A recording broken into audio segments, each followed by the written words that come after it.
Okay, now that we've looked at these major muscles of the trunk, the rectus abdominis, the external oblique on either side, and then the erector spinae in the back, it would be a good time to, I think, to talk about in a little bit more in depth about the action of these muscles, because as an artist, right now you're drawing these muscles, you're just trying to figure out, where they're starting, where they're ending, and so you draw every muscle to figure that out, and that's natural and good. But eventually, you're going to want to become more sensitive to any particular pose, which muscles are actually being activated in a major way by that pose, and which are going to be playing a less dominant role or a more passive role in that action. Because you don't want to always be drawing every single muscle just because you know them. I think that's probably self-evident.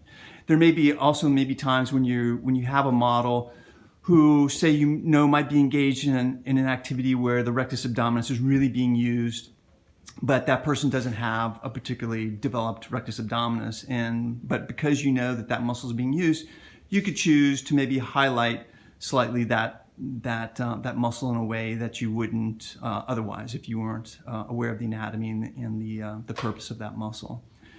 So muscles are generally categorized by being either active or passive. So in any particular gesture, you're going to have a muscle that is doing most of the work, and then other muscles around it may be doing no work, or they may be doing some of the work, or they may be doing just kind of controlling the motion a little bit.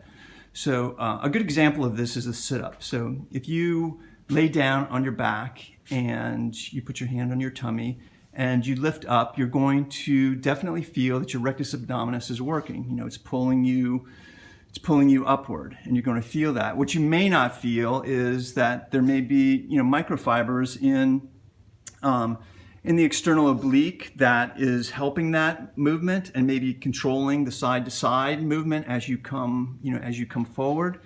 And there also may be controlling movements in the fibers of the back muscle as well, sort of helping to control or guide that movement. So once you're up in your sit-up position and you go all the way forward, then when you start coming back, more of the work is going to be in the extensor muscles in the back. These are going to be pulling you backwards. And again, you might have some controlling fibers in the rectus abdominis or the external oblique helping to guide that movement. And then when you go past the vertical and start going backwards, then gravity takes over.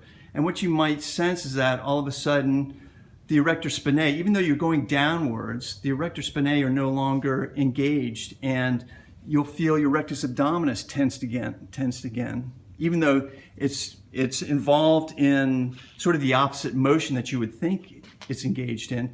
It's sort of helping to slow that motion down so you just don't fall back and hit your head, right? It's making you go down slowly. So you'll feel that rectus abdominis tense up again as you go back down, but maybe not as much as when you went up. So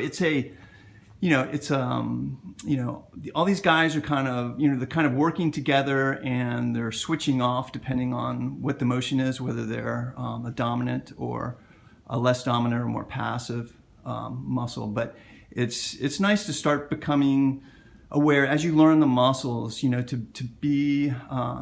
just sort of be sensitive to your own body, and to sort of question particular movements, like which muscles you think are actually being activated, and which are maybe in the area that are helping to control the movement. So active muscles, passive, thinking about guiding type movements, and also to realize again that gravity plays a part as well. You're not always using your muscles. Sometimes the muscle just kind of projects you into a place where gravity can move you. One of my teachers used to say that walking is just a sort of a repeated series of losing your balance and then catching it, like pushing yourself forward so that gravity is taking over, and then catching up with it. So, okay, and in our next video, we'll start looking at the muscles in the shoulder girdle.